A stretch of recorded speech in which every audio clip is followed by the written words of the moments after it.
Vamos ver o que diz o Santo Livro em Apocalipse 21, verso 1. João é quem está tendo as visões aqui.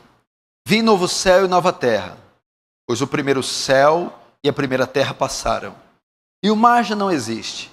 Vi também a cidade santa, a Nova Jerusalém, que descia do céu, da parte de Deus, ataviada como noiva adornada para o seu esposo. Então ouvi grande voz vinda do trono, dizendo: Eis o tabernáculo de Deus com os homens. Deus habitará com eles. Eles serão povos de Deus, e Deus mesmo estará com eles. E lhes enxugará dos olhos toda lágrima. A morte já não existirá. Não haverá luto, nem pranto, nem dor, porque as primeiras coisas passaram. E aquele que está sentado no trono diz: Eis que faço novas todas as coisas. E acrescentou: Escreve, porque essas palavras são fiéis e verdadeiras. Disse-me ainda: Tudo está feito. Eu sou o Alfa e o Ômega, o princípio e o fim. A quem tem sede, darei de graça da fonte da água da vida. O vencedor herdará todas essas coisas, e eu lhe serei Deus, e ele me será filho. Quanto, porém, aos covardes, aos incrédulos, aos abomináveis, aos assassinos, aos impuros, aos feiticeiros, aos idólatras, e a todos os mentirosos, a parte que lhes cabe será no lago que arde como fogo e enxofre, a saber, a segunda morte. Deixa aberto aí, fecha apenas os olhos, vamos orar mais uma vez.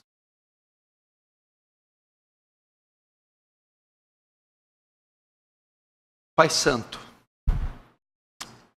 a Ti o louvor, a glória, a honra e o poder.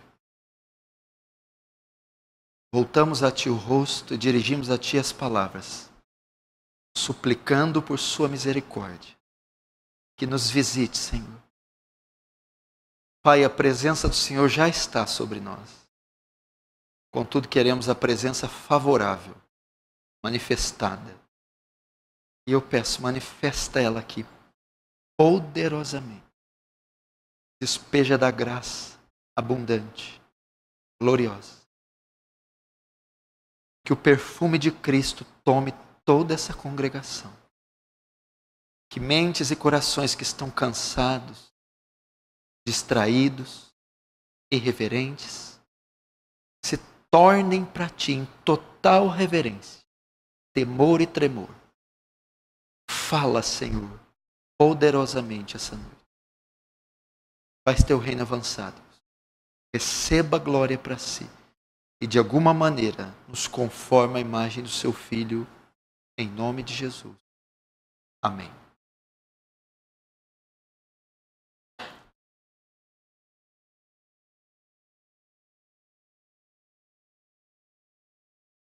Presta atenção aqui no que nós vamos falar. Eu falei recentemente a vocês sobre o inferno, a doutrina do inferno. O que é o inferno? Essa noite eu quero falar o lado oposto da moeda. Quero falar um pouco sobre o céu. Algumas coisas que você precisa aprender sobre o céu. Que lugar é esse que os redimidos irão habitar? Aonde é este lugar que os vencedores, que aqueles que creram no Cordeiro, passarão? Que lugar é esse onde o tempo não mais conta, onde não há mais fim, chamado de eternidade? Nós precisamos aprender sobre o céu. E um dos motivos é porque a nossa geração, ela se tornou tão terrena, ao ponto de se esquecer da doutrina do céu. Esquecer que tem um céu, um lugar superior a esse, onde habitaremos para sempre.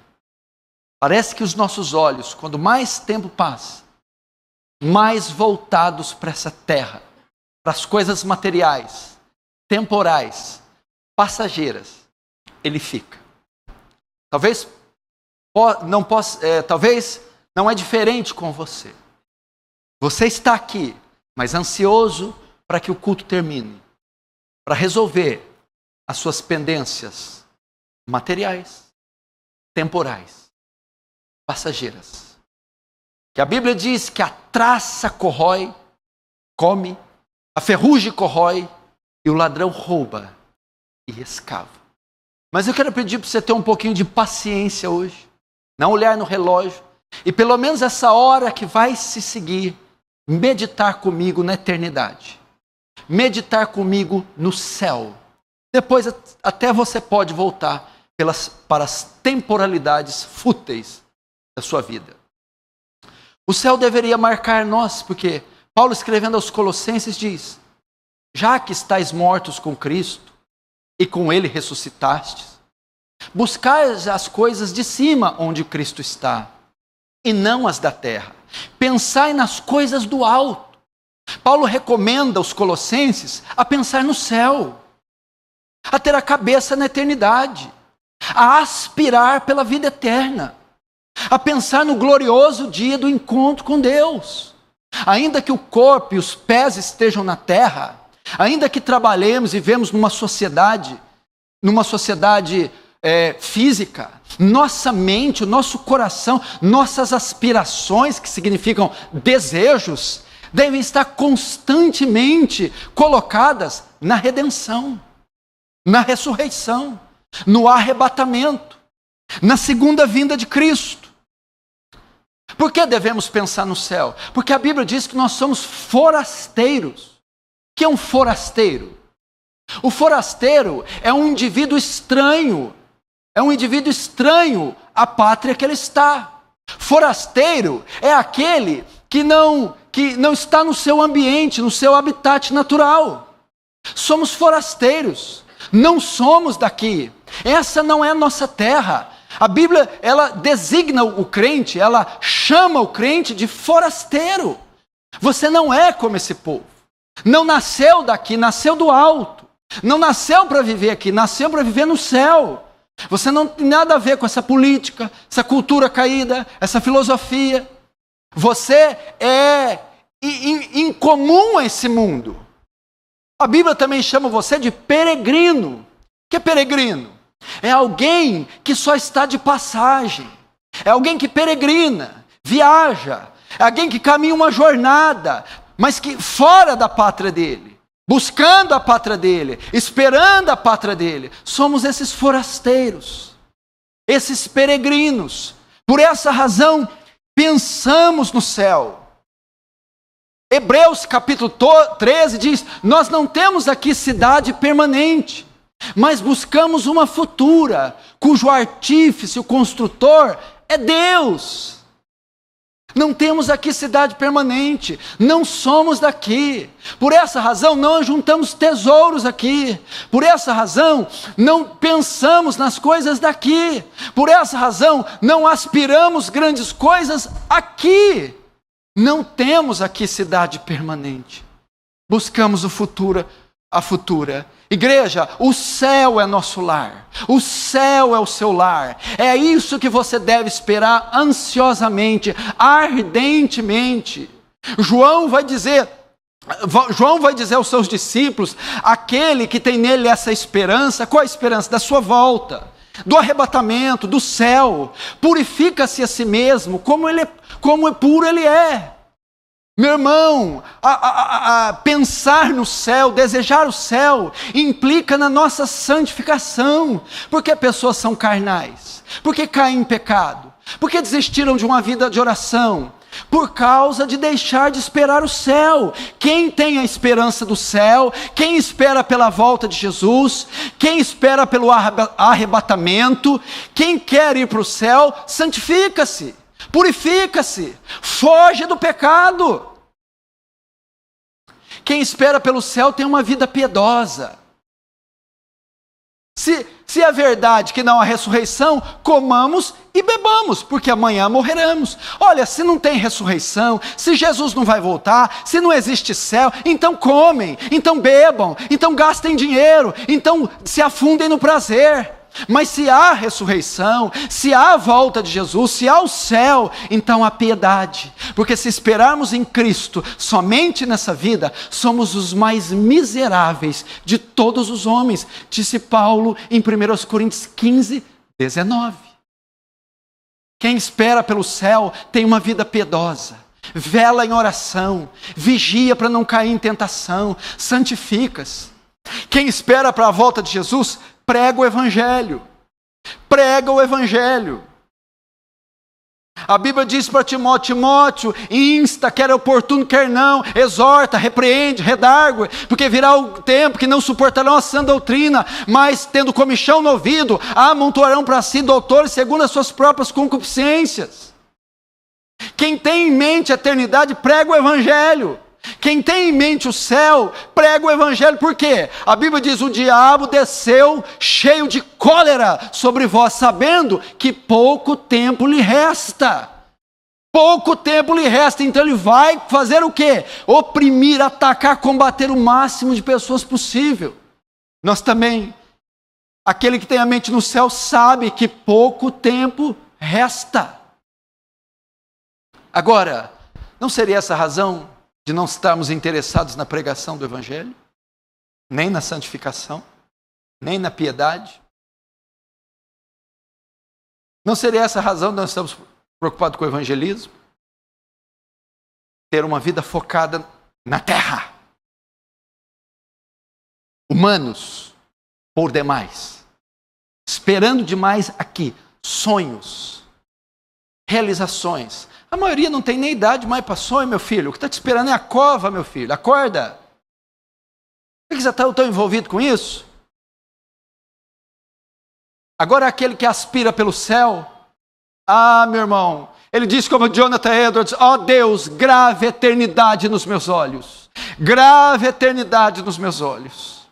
E eu quero hoje, com essa palavra, resgatar a igreja de Cristo, o desejo glorioso de ir para o céu, esperar o céu, a eternidade, não esperar aumento de salário, reforma fiscal, política ou agrário, econômica, não esperar dias melhores nessa terra, não esperar financiamentos e presentes e despojos humanos, mas esperar a bendita aparição do Senhor nos ares, onde Ele redimirá um povo para si zeloso de boas obras, e com Ele estará para sempre nos céus. Um povo que diz: Maranata, ora vem Senhor Jesus, vem buscar a igreja. Meu irmão, vamos voltar a ter prazer pelo céu, prazer pelo arrebatamento, prazer pela eternidade, prazer pela vida eterna, e deixar um pouco os brinquedos de lado, as concupiscências. E é interessante, irmãos, que a Bíblia vai dizer, Jesus, que próximo à volta dele, as pessoas não estariam esperando por ele.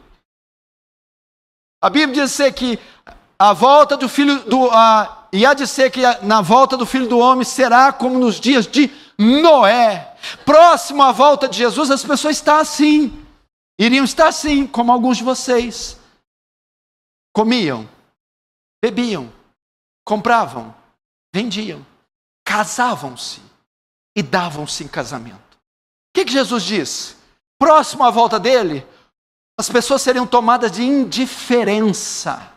Elas seriam materialistas. Elas seriam egoístas. Quando fala comida e bebida, seriam entregues às glutonarias. Jejum ia ser uma palavra praticamente extinta. Pessoas iriam endeusar a comida, os deleites, os manjares, iriam se empanturrar das iguarias. Comprava e vendia. As pessoas interessadas em lucros, em comércios, em benefícios, nos seus títulos, nos seus diplomas. Casavam-se e davam-se casamento. As pessoas estariam envolvidas em paixões, em lascívias, em cobiças, em casamentos, divórcios, segundo casamentos. Seria esse o retrato da volta de Jesus. Mas eu estou aqui como um profeta para dizer a você: Jesus Cristo vem, Jesus Cristo voltará, e Ele buscará o seu povo, e o seu povo não é daqui, o seu povo não nasceu daqui, o seu povo não ficará aqui, a morada do seu povo é no céu, e é para lá que nós iremos.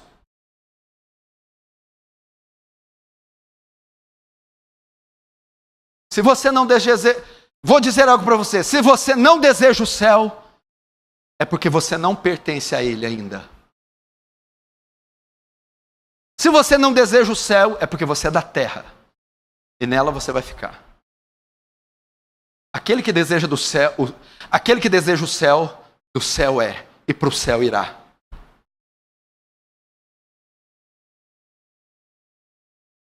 O céu. Para entendermos o céu, o que nós temos que entender? Nós temos que entender um pouco a história da redenção. Para você entender o que são céus, novos céus e nova terra, você precisa entender a história da redenção. Deus cria os céus, a terra e o universo com exímia perfeição. Está lá em Gênesis, nos primeiros capítulos. Gênesis 1 e 2. Não é isso? E cria a coroa da sua criação, o homem, a sua imagem e semelhança. Adão. Mas acontece que Adão peca. Quando Adão peca, o que acontece?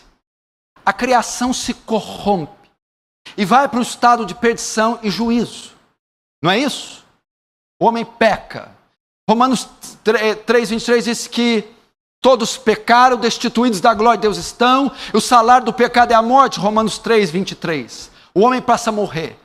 Deus então vem e ele elabora o plano de redenção do homem, enviando o seu filho, ok? Mas vejam só. Quando o homem peca, não é só ele que recebe a sentença. O homem peca e morre. E Deus fala para ele que do suor do rosto dele ele comerás. E para a mulher com dores dará a luz. Mas a Bíblia diz que ele também amaldiçoa a terra. Maldita será a terra por tua causa. A terra foi amaldiçoada. Os animais foram amaldiçoados. O homem foi amaldiçoado. O cosmos inteiro foi amaldiçoado. Romanos vai dizer que essa terra está sob servidão, o cativeiro da corrupção. Logo, a redenção, quando Cristo vem redimir o homem na cruz, não é só o homem que ele vem redimir. Ele vem redimir o cosmos. Ele vem redimir a criação. Ele vem redimir o céu. Ele vem redimir a terra. Então, para nós entendermos o que são novos céus e nova terra, nós vamos para a redenção, onde Cristo na sua volta redimirá o povo dele, redimirá o céu, onde foi manchado pelo pecado de Lúcifer, e redimirá a terra que foi amaldiçoada pelo pecado do homem. Se você entender a redenção, então você vai entender que nesse processo, Deus está redimindo também, não só o coração do homem, como a criação que ficou sujeita à escravidão do pecado. Nós temos algumas citações do céu no Antigo Testamento. E uma das mais claras está no livro de Isaías, onde ele faz menção do céu, como o céu era visto pelo judeu do Antigo Testamento. Eu vou ler rapidamente, você não precisa abrir. Isaías 65:17, ele usa figuras simbólicas para designar o céu. Veja só. Pois eis que crio novos céus e nova terra. Notem, toda vez que vai se falar dos céus, também se fala de terra. Novos céus e nova terra. E eu vou te explicar no decorrer da mensagem o que vai ser dessa terra depois da volta de Jesus. Muitos têm dúvida, pastor, nós vamos morar só no céu e essa terra será destruída? Vamos ficar só nessa terra e não haverá céu? Ou vai haver a união dos dois? Essa terra tem alguma participação no céu? Essa terra tem alguma participação na vida eterna? Esse mundo aqui tem alguma participação na eternidade? Toda vez que a Bíblia fala de céu, sempre fala acompanhado de terra. Novos céus e nova terra. Por que ambos tiveram que fazer-se novos? A terra eu entendo, nova terra, porque o pecado corrompeu ela. E os céus? Os céus aqui não está falando do céu atmosférico. Está falando dos céus onde habitavam os anjos. Porque eles também têm que serem feitos novos. Porque houve o pecado lá também. A rebelião do querubim ungido, Satanás. Então o céu também terá que ser redimido, juntamente com a terra. Mas a primeira aparição do céu é Isaías 65:17. Deus diz algo aqui. Pois eis que crio novos céus e nova terra. Não haverá lembranças das coisas passadas. Jamais haverá memória delas. A primeira menção que Deus faz aqui dos céus é que haverá uma nova criação, é que haverá um novo lugar, um novo céu e nova terra. E diz que as lembranças das coisas passadas não haverão, e jamais haverá memória delas. O que Deus está dizendo aqui é que essa terra de pecado será esquecida. Essa era corrupta, cheia de dor, morte, solidão, tristeza, pecado, passará e não haverá mais menção, não haverá mais memória. Essa terra de pecado será esquecida. Essa era de pecado ficará no esquecimento e será apagada da história e da nossa mente. Verso 18 ainda, Isaías 65. Mas vós folgareis. Vós quem? Os remidos, os salvos. Vós folgareis e exultareis perpetuamente no que crio. Opa! Vós, quem é? A igreja redimida. Vocês folgareis e exultareis. O que é isso? Alegria, gozo, regozijo. Quanto? Perpetuamente. O céu é um lugar de descanso e de alegria eternas. Eis que folgarei e exultarei perpetuamente no que crio. O que ele cria? Novos céus e nova terra, lugar de descanso e alegrias eternas. Porque eis que crio para Jerusalém alegria e para o seu povo regozijo. Jerusalém, igreja do Antigo Testamento. Fala da igreja do Novo Testamento, quando apontada para o Novo Testamento. Verso 20, não haverá mais nela criança para viver poucos dias, nem velho que não cumpra os seus, porque morrer aos 100 anos é morrer ainda jovem. Verso 25, o lobo e o cordeiro pastarão juntos, e o leão comerá palha como o boi, pó será a comida da serpente. O que ele está querendo dizer aqui? Muitas pessoas pegam esse texto para dizer do milênio literal aqui na terra. As Testemunhas de Jeová usam esse texto. O que significa o leão comer capim, a serpente comer pó, o lobo e o cordeiro estarem juntos? São figuras poéticas usadas pelo escritor do Antigo Testamento para o povo de Israel. Para designar o quê? Um lugar onde não há contenda, não há ferocidade, não haverá voracidade, ataque, violência, morte, sofrimento, dor. Aqui fala de harmonia, aqui fala de beleza, fala de um jardim, fala de comunhão, fala de união. Essa é a ideia. A exegese do 25 é a continuidade, ó. Não se fará mal nem dano algum em todo o meu santo monte. O santo monte? O céu, diz o Senhor. Por isso que o lobo e o cordeiro pastarão junto, o leão comerá palha como boi, e o pó será a comida da serpente. Para significar, no céu não se fará mal nem dano algum. Não se fará mal nem dano algum no meu monte santo, o céu, diz o Senhor. Figura simbólica para designar o céu. No texto que ele abre dizendo, pois eis que crio novos céus e nova terra. Essa era a ideia, sempre o céu, sempre a terra associado ao céu. Lugar de paz e justiça, onde não haverá maldade, nem morte, harmonia. No Novo Testamento, Cristo também, de tantas passagens, fala a respeito do céu. Eu quero colocar de uma maneira que você entenda. Mateus 25, 31, ele está falando do juízo final. E aqui ele vai mencionar o céu. Quando vier o Filho do Homem na sua majestade, todos os anjos com ele, então se assentará no trono da sua glória. Onde é o trono da sua glória? Nos céus. E todas as nações serão reunidas em sua presença, e ele separará um dos outros, juízo final. Como o pastor separa dos cabritos as ovelhas, e porá as ovelhas à sua direita, mas os cabritos à esquerda. Então dirá o rei aos que estiver à direita, vinde benditos do meu Pai, entrai na posse do reino que vos está preparado desde a fundação do mundo. A Bíblia menciona que Cristo faz alusão ao juízo final, onde ele julgará as nações e colocará os bodes à sua esquerda e as ovelhas à sua direita. Fala do trono do julgamento, onde ele, o justo juiz, julgará. E quando ele separar e condenar os bodes, Ele pegará as ovelhas e dirá para ela: entrai na posse do reino. O que ele está querendo dizer aqui? Entrai nos céus. Ele faz uma menção da vida eterna, que os justos, as ovelhas redimidas, entrarão de fato na plenitude do reino. O reino começou com a vinda dele, mas o reino só terá plenitude quando os redimidos por lá entrarem. O mesmo reino que Isaías está citando, novos céus e nova terra.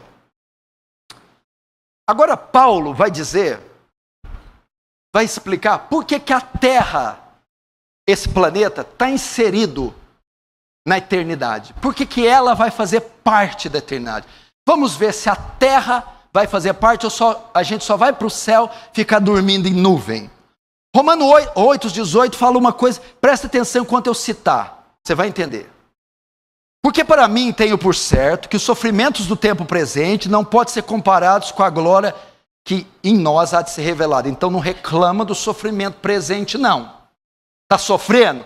Está sofrendo muito? Muito. Paulo está falando, esse sofrimento não se compara com o gozo e com a alegria que você vai receber nos céus. Verso 19.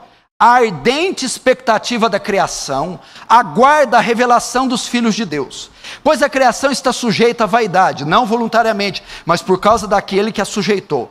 Na esperança de que a própria criação, está falando do universo, água, peixes, animais, céu, estrela. Na esperança que a própria criação será redimida do cativeiro da corrupção para a liberdade da glória dos filhos de Deus. Porque sabemos que toda a criação a um só tempo geme e suporta angústias até agora. E não somente ela, mas nós que temos as primícias do Espírito, igualmente gememos em nosso íntimo, aguardando a adoção de filhos, a saber, a redenção do nosso corpo. Primeiro, presta atenção, Paulo mostra a condição da criação. Qual é a condição do cosmos? A condição do Oceano Atlântico, Pacífico e Índico, da floresta amazônica, dos pássaros, beija-flores, das savanas africanas. Qual é a condição? A Bíblia diz que ela sofre, ela geme. Porque, verso 22, porque sabemos que toda a criação a um só tempo geme. O que é gemer? Ela sofre. A criação sofre. O universo sofre. Você pode ver isso nas pragas naturais. Uma hora muito calor, uma hora muito frio, enchentes, terremoto. É a terra gemendo, é a terra sofrendo, descontrolada e desgovernada. Pode ver isso, incêndios, seca, chuvas, enchentes, furacões, tormentas, pragas, pestes nas lavouras. Essa é a condição da criação do cosmos, da terra. Ela geme, ela sofre e ela suporta angústias até agora. Por quê? Por que ela sofre? Verso 20. Pois a criação está sujeita à vaidade, sujeita ao cativeiro, não voluntariamente. Não foi culpa dela. O beija-flor, o pardal, a andorinha, o leão, o tigre, não tem culpa disso. Mas por causa daquele que a sujeitou. Quem fez isso? O pecado de Adão. A queda de Adão, ela sofre por causa da queda, ela sofre por causa do adultério, do vício, do crime. Os beija-flores, os pássaros, o sol, a lua, as palmeiras, os coqueiros, as rosas, elas contemplam todo dia a maldade do homem, o assassinato, o estupro, o aborto, a corrupção. Eles são testemunhas e eles sofrem, gemem porque Deus, ao Adão desobedecer no Éden, disse: maldita será a terra, o cosmos, a criação, por sua causa. Por isso ela está gemendo. Mas geme por quê? Portanto, a terra aguarda a sua redenção. A terra também será redimida. O cosmos será redimido. As galáxias, o universo, os corpos celestes, os oceanos, os peixes, os animais, os vegetais serão redimidos. E elas gemem esperando a redenção. Só que elas esperam a redenção da igreja, dos salvos. Por quê? Porque só depois que a igreja for redimida, ela será redimida. Olha só, ela aguarda ansiosamente a redenção do nosso corpo. Versos 19, 21 e 23. Olha, a ardente expectativa da criação, a ardente expectativa que é, ela arde de desejo por algo. Do que a criação arde de desejo? Ela aguarda a revelação dos filhos de Deus. Ela aguarda a igreja. Ela espera pela igreja, mas espera o quê? Verso 21. Na esperança de que a própria criação será redimida do cativeiro da corrupção. Ela espera que ficará livre da maldição lá do Éden. Mas como ela vai ficar livre? Verso 23. Não somente ela, mas nós que temos as primícias do Espírito, igualmente gememos no íntimo. Nós, a igreja, aguarda a adoção de filhos e a redenção do nosso corpo. A criação espera ser livre do cativeiro para a liberdade da glória dos filhos de Deus. A ardente expectativa da criação aguarda a revelação dos filhos de Deus. O que é isso? Presta atenção. Esta terra aqui é inapropriada para a igreja. Esta terra aqui é inapropriada para um corpo incorruptível, para um corpo ressuscitado. Ela é inapropriada. Então, para que a igreja habite aqui, deve haver a redenção dessa terra. E a terra que almeja ser redimida, espera ansiosamente a igreja primeiro ser redimida. Quando a igreja for redimida, a manifestação dos filhos de Deus, a redenção do corpo, a liberdade da glória dos filhos de Deus, então a terra também será redimida. Agora por que a terra vai ser redimida? Por que ela vai ser redimida? Significa que elas voltarão ao estado perfeito. Para que ela vai ser redimida? Porque vai habitar alguém aqui. E quem vai habitar? Um povo redimido só habita num lugar redimido. Então, se a terra vai ser redimida, ela vai receber um povo redimido. Quem é o povo redimido? Eu e você. Isso mostra que a terra participará do céu. Esta terra participará da nossa redenção. Ela fará parte dos novos céus. Por isso, ela será redimida, restaurada, renovada. E ela aguarda isso todo santo dia. E ela sofre e geme como mulher que está para dar luz, esperando nós sermos redimidos, para ela ficar livre do cativeiro e nós habitarmos nela. Isso mostra que céus e terra fazem parte da redenção. Veja só, agora, Deus vai restaurar essa terra ou vai aniquilar ela? Muitos dizem, na primeira vez, Deus destruiu o mundo com água. Na segunda, Deus vai destruir com fogo. De certa forma está certo. Primeiro foram as águas do dilúvio. Depois será o fogo do seu juízo. Mas e aí? Deus vai destruir 100% as estrelas, o sol, o oceano Atlântico e Índico, os continentes vão ser pulverizados, vou usar um termo melhor, serão aniquilados, serão reduzidos a nada, e Deus fará outro totalmente novo, ou Deus vai pegar essa maquete caída e vai refazê-la? A carta de Pedro nos dá a resposta, se Deus vai usar essa aqui do zero e fazer outra, ou vai ser a partir dela. 2 Pedro 3,10 diz assim, não precisa abrir, olha aqui, eu quero que você preste atenção. Você só tem um processamento mental, você não consegue ler e ouvir, ou ler ou ouvir. 2 Pedro 3,10, escute, virá entretanto Jesus como ladrão, o dia do Senhor, no qual os céus passarão como estrepitoso estrondo, um barulho muito alto, anunciará a volta dele. E os elementos se desfarão abrasados. Elementos, o que é elementos? As montanhas, os corpos celestes, as cidades, se desfarão, se derreterão com fogo. Isso quer dizer, se desfarão abrasados.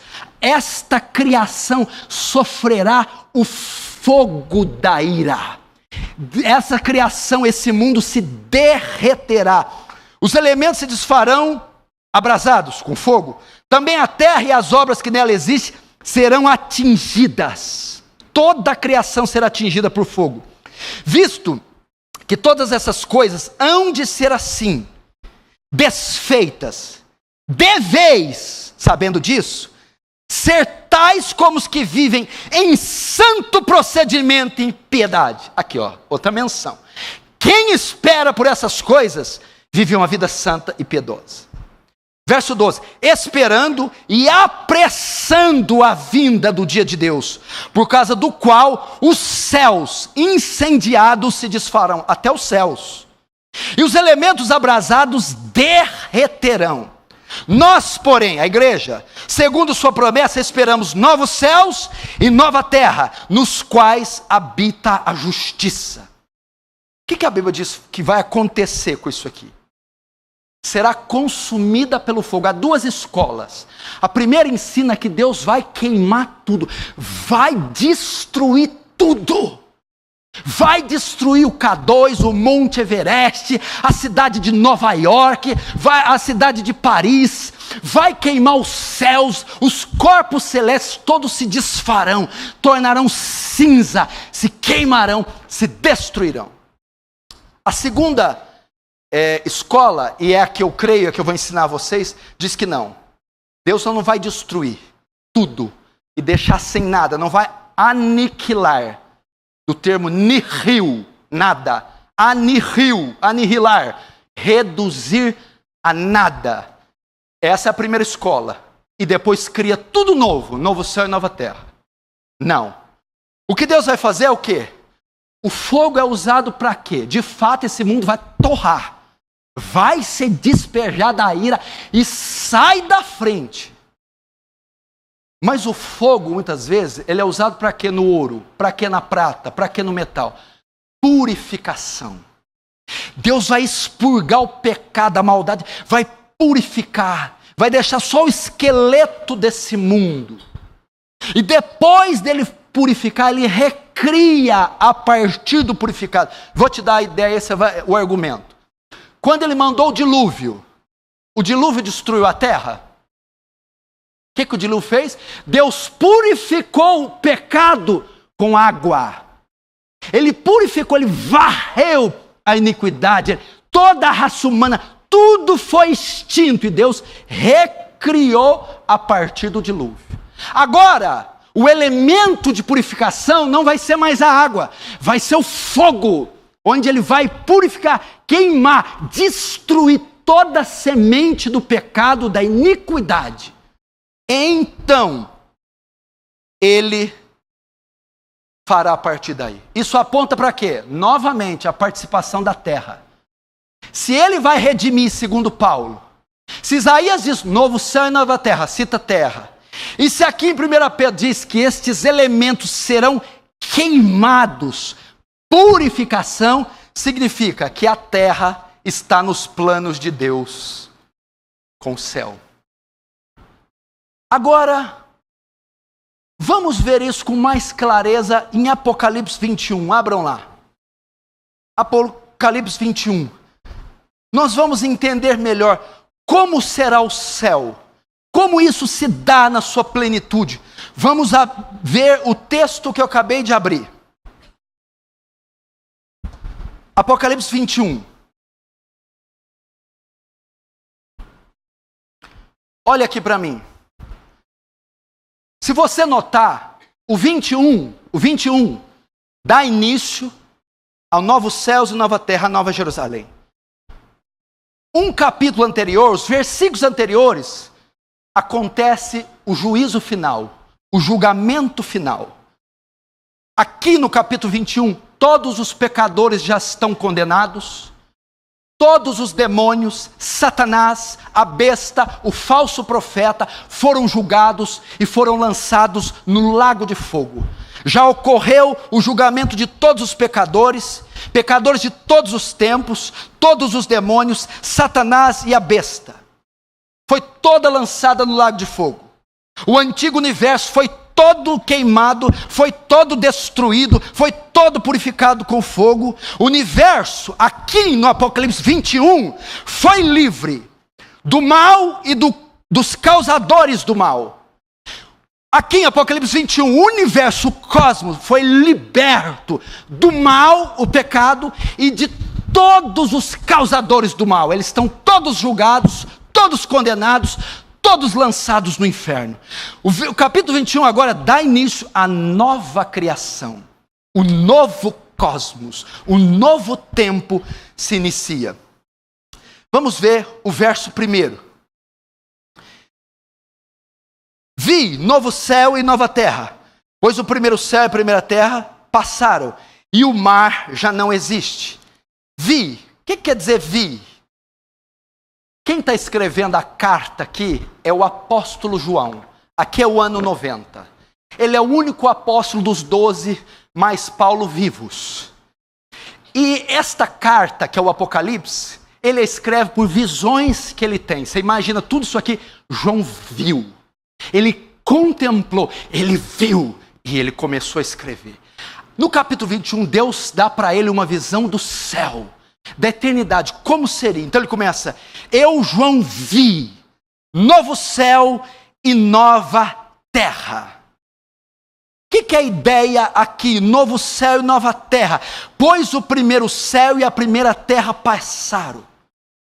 Como eu sei que aqui é novo, não a partir do nada, mas a partir de algo recriado. A palavra novo aqui não é neos, de onde vem neo. Neo é novo. A palavra para novo aqui é kainos, que significa novo em qualidade. É o mesmo, porém redimido. É o mesmo, porém restaurado. Novos céus, o mesmo céu, mas agora restaurado da mancha que Lúcifer deixou. Nova terra, mas agora restaurada, redimida do pecado e da queda de Adão. Então ele vê céus e terra participam da redenção e da nossa morada. Então João vê novo céu e nova terra, pois o primeiro céu e a primeira terra passaram. Então está dizendo, o novo céu e a nova terra é novo em qualidade, um universo completamente diferente, coisas jamais vistas, sem sol, luas, estrelas, coisas grandiosíssimas, elevadíssimas, um universo jamais visto. Novo, redimido, restaurado. Irmãos, vocês vão para um lugar completamente novo, redimido, reformado, transformado, restaurado. Coisas que os olhos de vocês não experimentaram, coisas que vocês jamais pensaram em ver, coisas insondáveis, inescrutáveis, inefáveis. É para lá que vocês vão. E a Bíblia diz: e o primeiro céu e a primeira terra passaram. A antiga ordem da criação passou. O antigo governo passou. O antigo cosmos passou. A antiga natureza passou. Os antigos céus e terra passaram. Essa ordem caída, manchada, limitada no espaço e no tempo, cheia de dores e aflições, esse período que vivemos, passaram. Irmão, passará esse dia, passará essa onda de corrupção, onda de chacina, onda de dor, onda de tristeza, onda de violência. Passarão esses tormentos, esses abalos sísmicos. Hão de passar, eles passarão. E ele vai dizer mais: e o mar já não existe. A ideia dele é o que aqui? O mar já não existe. Esse é um texto difícil, mas a ideia para nos trazer assim: nas novas configurações do céu não haverá necessidade de mar. É uma interpretação. A outra é que mar significa multidão, a besta que saiu do mar. Mar significa sofrimento, maldade. Não haverá esse mar de iniquidade, esse mar de maldade, esse mar de sofrimento. Mas a ideia maior aqui é quando ele vai dizer: e o mar já não existe. É que a redenção não alcança apenas a igreja.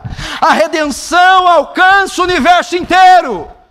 Quando ele vai citar na Nova Jerusalém a presença de mar, ou a ausência de mar, envolver o mar, ele está querendo dizer a redenção, ela foi ao mais extremo da criação. A redenção não alcançou só a igreja, mas todo o cosmos, todo o universo será redimido.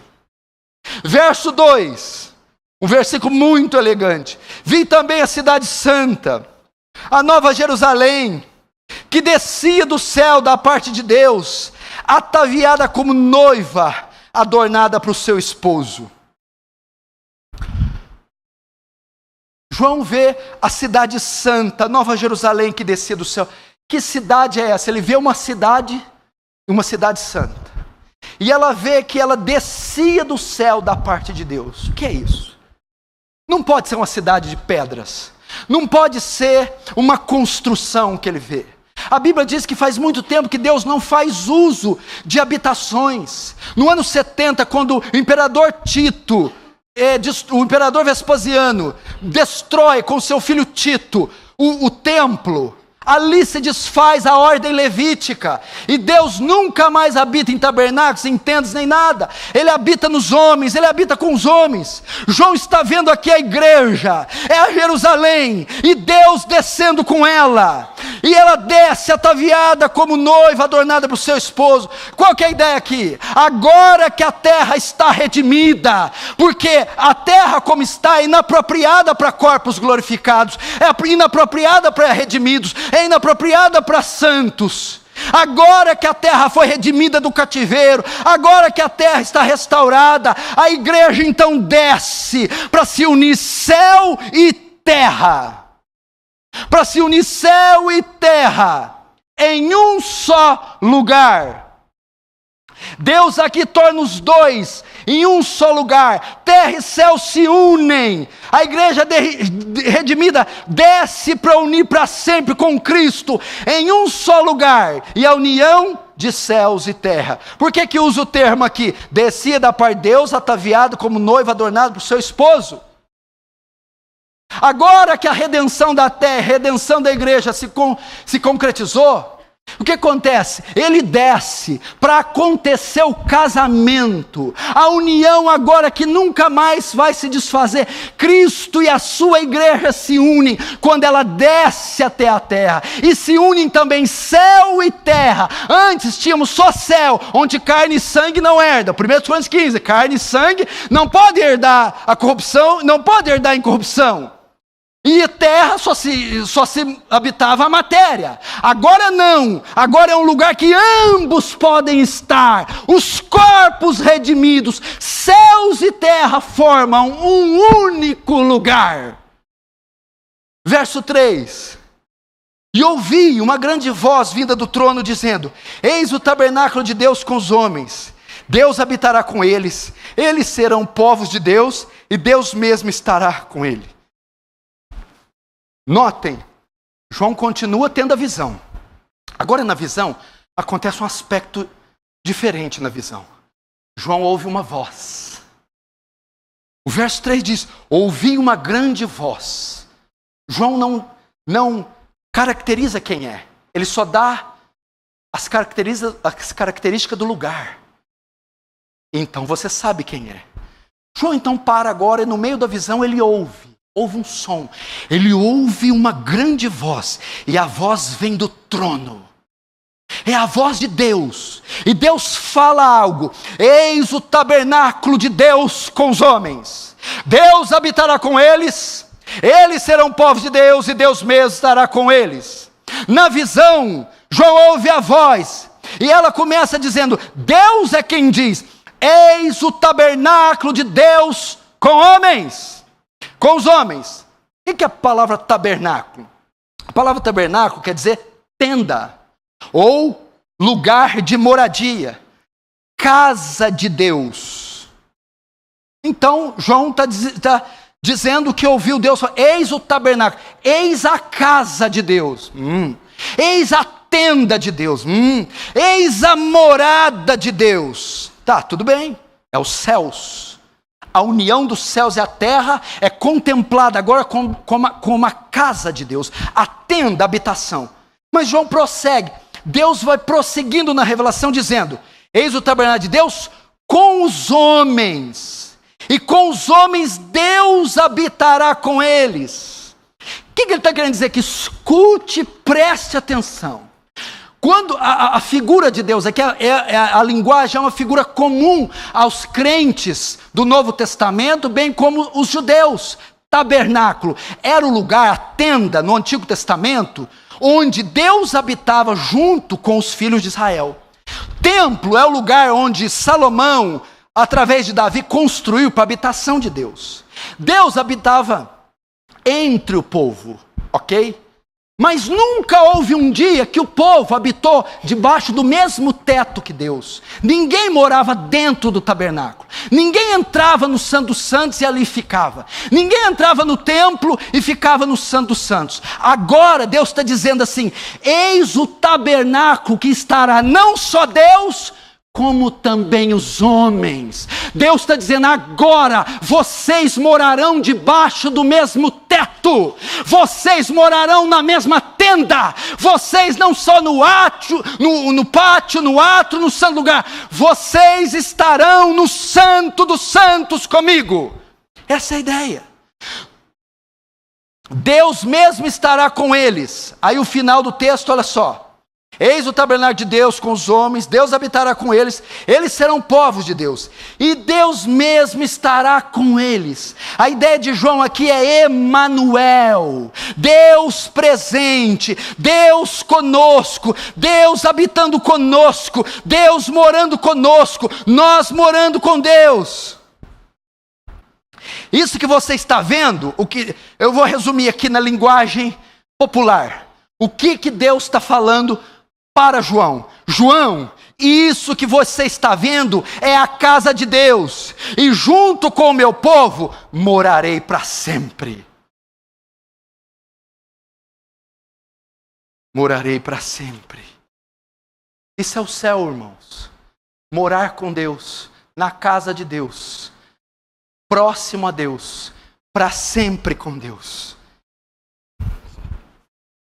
Verso 4. Agora vamos ver o que não vai existir no céu. Vimos aqui como vai ser o céu, quem vai estar no céu. Agora vamos ver o que não vai existir no céu. Verso 4. Eles enxugará dos olhos toda lágrima, e a morte já não existirá, não haverá luto, não haverá pranto, não haverá dor, que as primeiras coisas passaram. Então o que não haverá? Não haverá lágrima, não haverá morte, não haverá luto, não haverá pranto, não haverá dor, não haverá nada disso aqui. Primeiro, o céu. Não haverá lágrimas. Esse lugar para onde eu e você está indo, esse lugar para onde eu e você estamos chegando, onde eu e você habitaremos, não existirá lágrimas. Qual que é a ideia aqui? Lágrimas. O que nos leva a chorar? Lágrimas fala de choro. O que nos leva a chorar? Tristeza, dor, decepção, doenças, defeitos, desespero, defeitos congênitos, anomalias, crises, tormentos. A ideia aqui é que lá não haverá necessidade de choro, não haverá motivos para chorar. O que nos leva a chorar são essas coisas: a ausência total da tristeza, a ausência total das tragédias. Por que não haverá lágrimas? Porque não haverá motivos para elas, circunstâncias para elas, nada que cause elas. O que causa as lágrimas? Dor, tristeza, crises, defeitos. Não haverá isso lá, não haverá as causas. Então ninguém chorará, não derramaremos uma gota sequer de lágrimas, porque não haverá as causas, a ausência do mal, a ausência da dor, a ausência da tristeza, a ausência das coisas que nos levam às lágrimas. Que mais? Não haverá morte, e a morte já não existirá. Quando Pedro pregou o primeiro sermão em Atos 2, acabou de pregar, o povo ficou assim: faremos? E agora? Para os crentes, Maranata. Ora vem, Senhor Jesus. Para os crentes, Maranata. Ora vem, Senhor Jesus.